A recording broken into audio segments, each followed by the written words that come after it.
Go ahead, Kevin.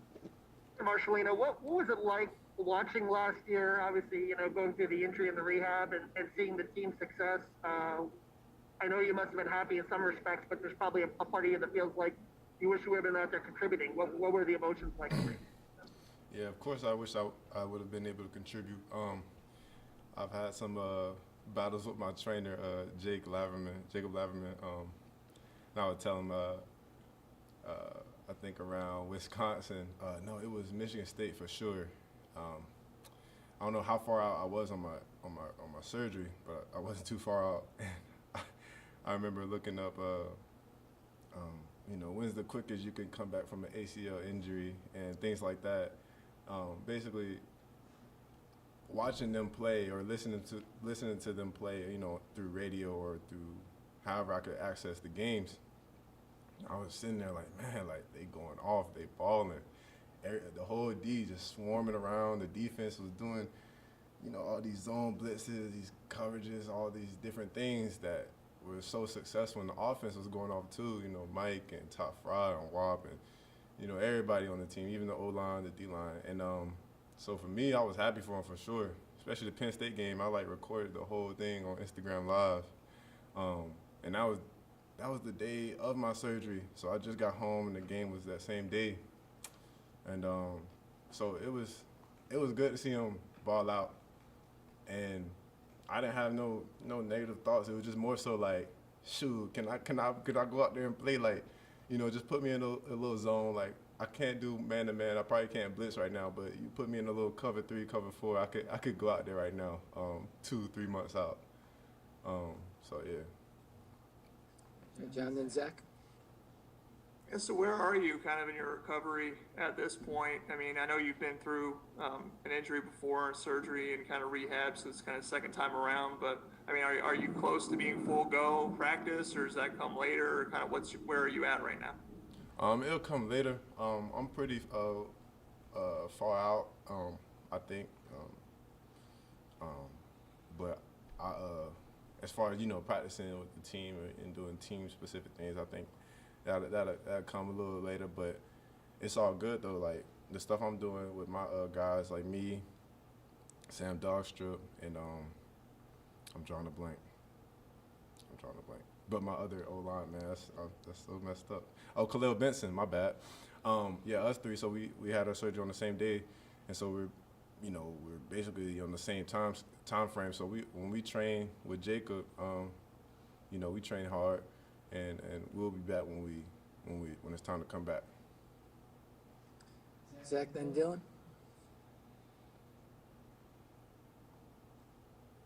Sorry, Zoom is all screwed up for me there. I apologize.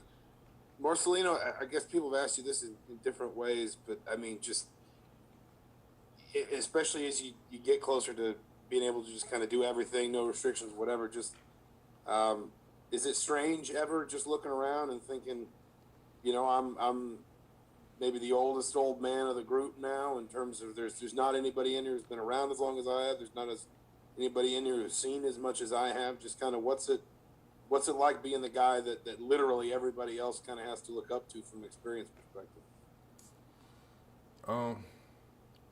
I used to think like that. Like my senior year, my true senior year, I think that was 2019. I used to be like, dang, man, I'm old. I was only, 19? And that really messed with my head. Like, you really, I seen it a lot, players. When I was even a young underclassman and the seniors at the time would be like, man, I'm so old. Like, I'm an old head, and that's what it's called. When you've been here so long, fifth year or fourth year or fifth year, that's pretty like much an old head. And you walk around like, dang, I'm old. I seen all this. And that stuff really get in your head. Like you'll start moving like an old man, So, 2020, going into that season, I kind of flipped the switch as far as like, I'm 21 years old. I just turned 21. On my fifth year, typically fifth year guys are like 22, 23. So I changed my perspective as like me being an old head. I'm only 21 years old, you know what I'm saying? So now I turned 22 on the 23rd. I'm still young, you know what I'm saying? So like as far as my experience here, yeah, that I've been here a while, like you said. But I mean, I don't really see myself as an old head. You know, I just been here, like, and that's cool. Like, I've experienced it all. I know what it feels like. You know, metaphorically speaking, I know what it feels like when the lights are off. Meaning, like, when we don't have a bowl game, when we go 5-7, when we go, I think that's the worst I've ever experienced. But 5-7 is pretty terrible. You know, I know how it feels when the lights are off, when we barely beat Ball State. No disrespect to Ball State, but you get what I'm saying. And so now to experience, you know, that 2020 season, just through the sidelines or through the lens of or through the TV screen, it's just I guess the best way to say it is a blessing to see it all from 2016 when Coach Allen was just our DC to 2017 he's our head coach and our DC, and then 2018 I think that's when Kane came, and then now our DC is Coach Warren, and just even the transitional offense and just the different players that came, the walks of life, just watching people grow, like looking at Monster or Cam Jones that you just interviewed, like I watched them grow, you know, it's crazy. But as far as being here so long, like that don't really faze me. 'Cause everybody time gonna come. So, you know what I'm saying, I'm just I'm making the days count. Dylan and Dustin. Hey, Marcelino. My birthday's the 23rd too, actually. But you know, when we talked to you last fall, you mentioned how you were just in a pretty good space mentally, especially after going through some tough spots. I guess, you know, as a leader on the team, especially through last season, where with the guys and everything they had to go through with COVID and everything, playing through that, did you feel like since you had kind of put yourself in a good space and you went through some things that, you know, you were able to kind of help certain guys if things got difficult at times? Could you repeat that?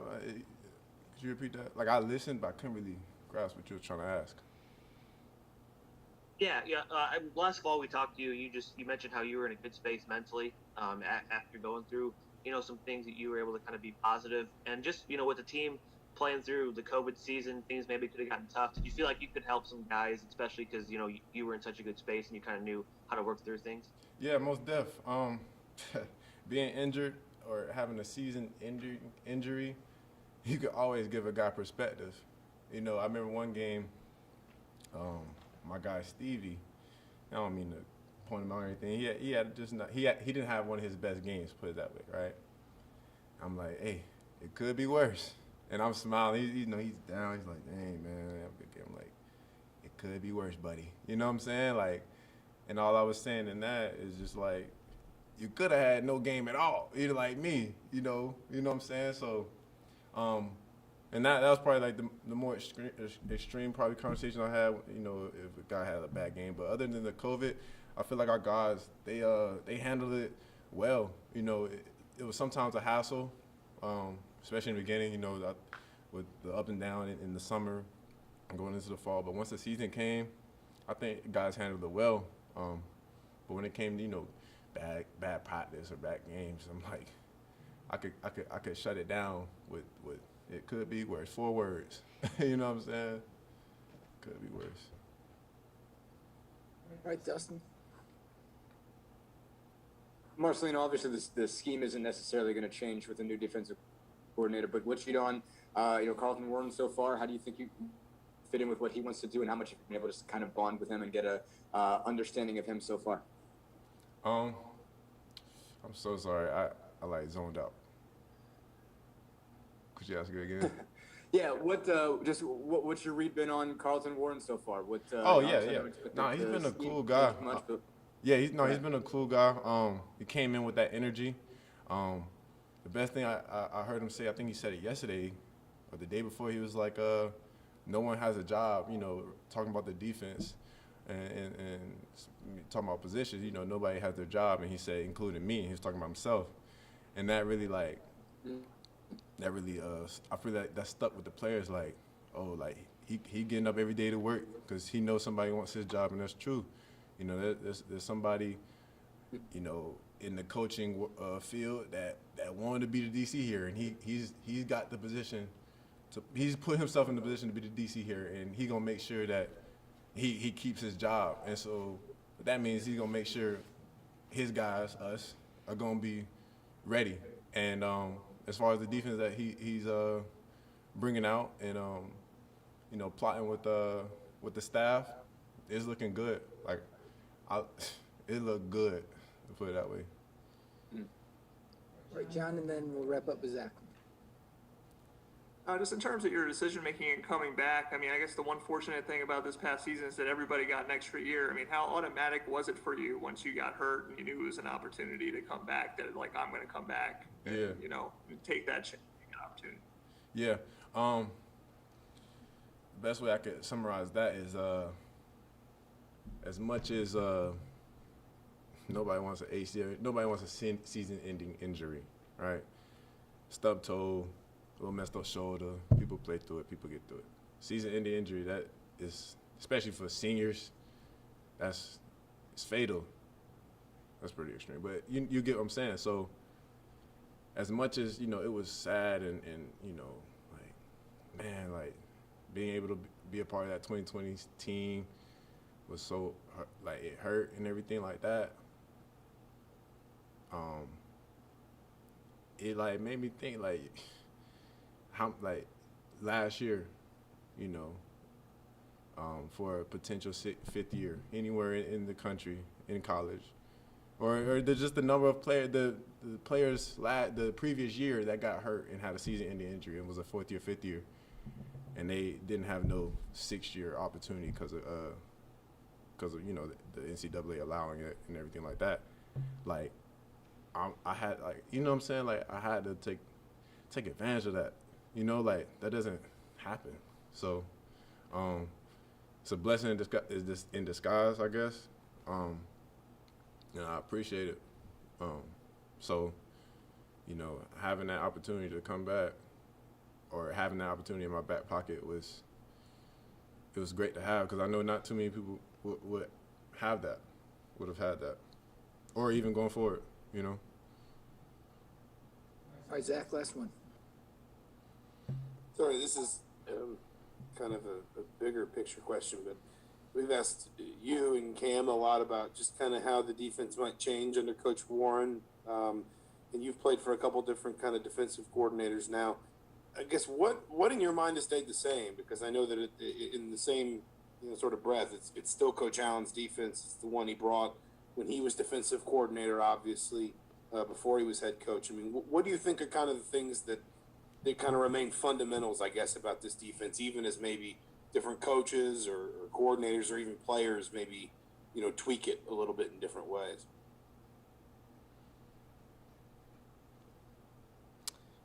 Edge, tackling, hunger. You know what I'm saying? Or takeaways. And takeaways is the big thing,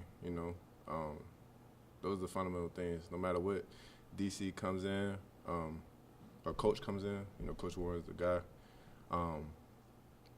Man, that's it. Edge, tackling, takeaways. That's what we live by. That's what we gonna die by. So yeah, no matter what scheme we got out, no matter how many blitzes or how many guys we blitz through the A gap and everything like that, no matter what zone we got in the backfield, if we don't have that, it's lost. So and every year, like I said, just being here for so long, every year I see it more and more and more. That edge just builds. The tackling gets better and better. And them takeaways, you seen them takeaways last year? So it's just more and more. So, yeah. All right, thanks, Lino. I appreciate y'all.